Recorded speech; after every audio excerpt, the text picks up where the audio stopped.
Hello students. अब हम final accounts with adjustment का अगला क्वेश्चन करेंगे। तो इसके अंदर जो है हमें कुछ इन्फॉर्मेशंस गिवन है। ओपनिंग स्टॉक है, तो ओपनिंग स्टॉक मैंने आपको पहले भी बताया है कि ये ट्रेडिंग अकाउंट के डेबिट में आता है। फिर आपको परचेजेस गिवन है, this is shown under trading account on the debit side. Then sales को हम दिखाते हैं ट्रेडिंग अकाउंट के क्रेडिट साइड पर। सेल्स रिटर्न हम उसमें से माइनस करके दिखाते हैं। वेजेस को हमें ट्रेडिंग अकाउंट में दिखाना है, कैरियर्स को हमें ट्रेडिंग अकाउंट में दिखाना है।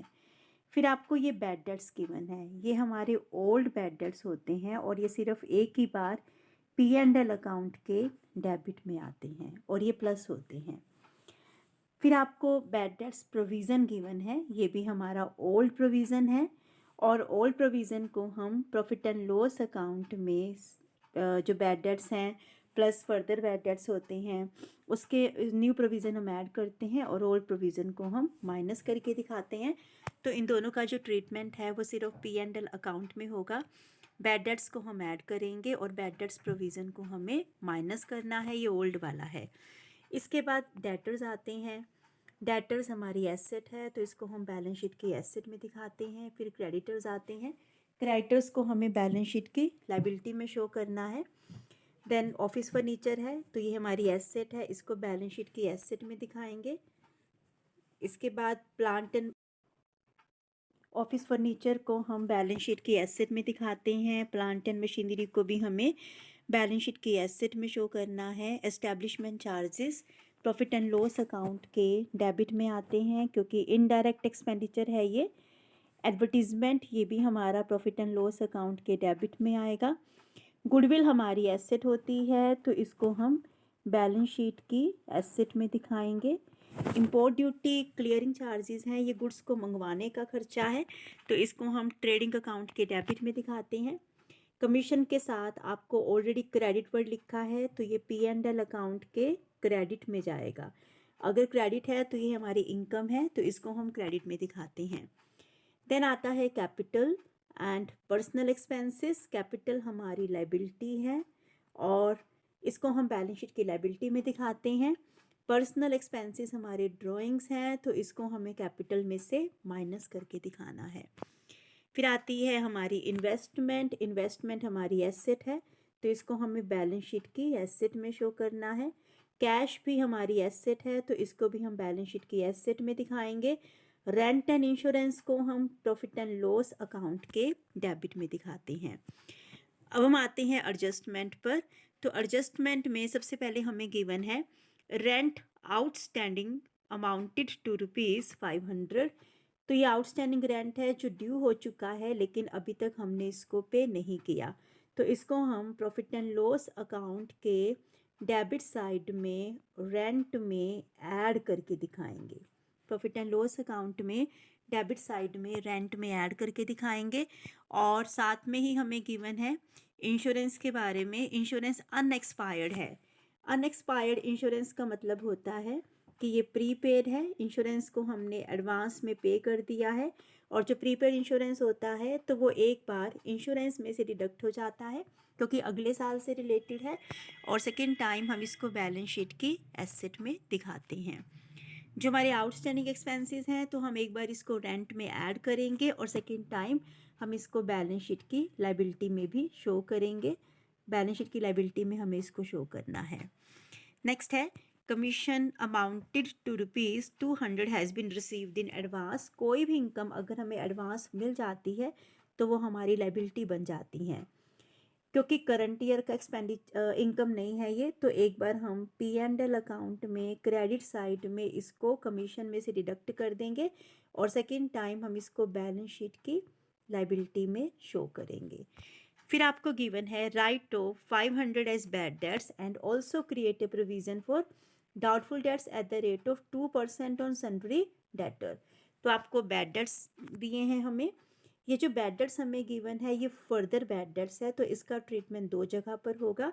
एक बार हम प्रॉफिट एंड लॉस अकाउंट के डेबिट में इसको दिखाएंगे डेबिट साइड में और सेकेंड टाइम क्योंकि फर्दर बैड डेट्स है तो ये डेटर्स की वैल्यू को कम करेंगे तो हम इसको बैलेंस शीट में डेटर में से माइनस करके दिखाएंगे। एक बार प्रॉफिट एंड लॉस अकाउंट में ओल्ड बैड डेट्स में हम इसको ऐड करेंगे जो आपको ट्रायल बैलेंस के अंदर गिवन है, और डेटर्स में से हम इसको माइनस करेंगे। फिर आपको क्रिएट करना है प्रोविज़न फॉर डाउटफुल डेट्स, और वो कितना है 2% ऑन सन्ड्री डेटर। आपको सन्ड्री डेटर के ऊपर 2% का प्रोविज़न क्रिएट करना है। इसका भी ट्रीटमेंट दो जगह पर होता है, क्योंकि ये न्यू प्रोविज़न है तो इसको हम प्रॉफिट एंड लॉस अकाउंट में bad debts plus further bad debts plus उसके अंदर हम इसको ऐड करेंगे, और सेकेंड टाइम हम इसको डेटर में से माइनस करेंगे। अब इसका जो क्रिएशन है वो 2% का है, तो ये क्रिएशन होगा कैसे? पहले हमें डेटर्स में से फर्दर बैड डेट्स को माइनस करना है जो आपको बाहर गिवन है। उसके बाद वो डिडक्ट करने के बाद जो बैलेंस अमाउंट हमारे पास अवेलेबल होगा तो उसके ऊपर हम ये 2% का प्रोविज़न क्रिएट करेंगे। देखो इसके अंदर अगर हम बैलेंस शीट की बात करें तो ये हमारे डेटर्स हैं। डेटर्स में से पहले हमें फर्दर बैड डेट्स को माइनस करना है, और ये जो अमाउंट आएगी इसके ऊपर हमें 2% का प्रोविज़न क्रिएट करना है, और इस प्रोविज़न को हमें अगेन जो बैलेंस अमाउंट है उसमें से हमें डिडक्ट कर देना है। तो ये 1090 का हमारा नया प्रोविज़न है, इसको भी हम माइनस करेंगे तो रिमेनिंग बैलेंस ये हमारे पास अवेलेबल होगा, जिसको हम बाहर दिखा देंगे। इसके बाद जो इन्फॉर्मेशन हमें गिवन है वो हमें गिवन है depreciation on plant and machinery by 5%। Plant and machinery को हमें डेप्रिशिएट करना है, तो एक बार तो ये जो डेप्रिसिएशन है प्रॉफिट एंड लॉस अकाउंट के डेबिट में आएगा। सेकेंड टाइम बैलेंस शीट के अंदर प्लांट एंड मशीनरी में से ये माइनस हो जाएगा, क्योंकि डेप्रिसिएशन टैंजिबल एसेट की वैल्यू को कम कर देता है। फिर हमें गिवन है क्लोजिंग स्टॉक। क्लोजिंग स्टॉक का ट्रीटमेंट भी दो प्लेसेस पर होगा। एक बार हम इसको ट्रेडिंग अकाउंट के क्रेडिट में दिखाएंगे, और सेकेंड टाइम हम इसको बैलेंस शीट की एसेट साइड पर शो करेंगे। तो इस तरह से इन सब का हम ट्रीटमेंट करेंगे। अब हम आते हैं trading account, profit and loss account and balance sheet पर। तो वो हमें किस तरह से प्रिपेयर करनी है, तो उसमें सबसे पहले हम trading account and profit and loss account को बनाएंगे। Trading and profit and loss account में सबसे पहले हम शो करेंगे डेबिट साइड में टू ओपनिंग स्टॉक, आपको अंदर ही गिवन था, purchases, carriers, wages, import duty, और इधर से सेल माइनस सेल रिटर्न और क्लोजिंग स्टॉक। फिर आप दोनों साइड का डिफरेंस कंप्यूट करेंगे, ये वाली साइड ज़्यादा है और ये वाली साइड कम है, तो ये हमारी बैलेंसिंग फिगर है। क्रेडिट ज़्यादा है तो प्रॉफिट होगा, और ये हमारा कौन सा प्रॉफिट होगा? Gross profit. 97500 का हमारा ग्रोस प्रॉफिट हो गया। इस प्रॉफिट को हम प्रॉफिट एंड लॉस अकाउंट में लेकर आएंगे, तो ये एंड से होगा, प्रॉफिट एंड लॉस अकाउंट से यहाँ पे चला जाएगा बाय ग्रोस प्रॉफिट। फिर हमें कमीशन रिसीव्ड गिवन था, उसमें से जो एडवांस मिला था वो हमें डिडक्ट कर देना है, और सेकेंड टाइम ये जो रिसीव्ड इन एडवांस है इसको हम बैलेंस शीट की लाइबिलिटी में भी लेकर जाएंगे, कमीशन रिसीव्ड इन एडवांस को, दैट इज़ अनअर्न्ड कमीशन 200 का हमें यहाँ भी दिखा देना है।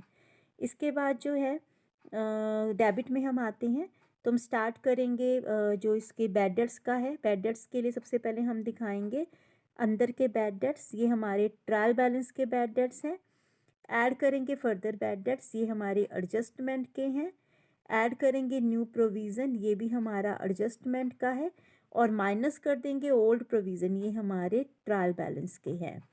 तो bad debts add further bad debts add new provision, और माइनस करेंगे ओल्ड प्रोविज़न, और जो भी नेट बैलेंस होगा उसको हमें बाहर दिखा देना है। न्यू प्रोविज़न की कैलकुलेशन कैसे करनी है वो मैं आपको बता चुकी हूँ। इसके बाद आते हैं डेबिट में हम दिखाएंगे establishment charges, advertisement, rent and insurance आपको एक ही साथ गिवन है, तो इसी के अंदर आउटस्टैंडिंग का ट्रीटमेंट भी होगा और प्रीपेड का भी होगा।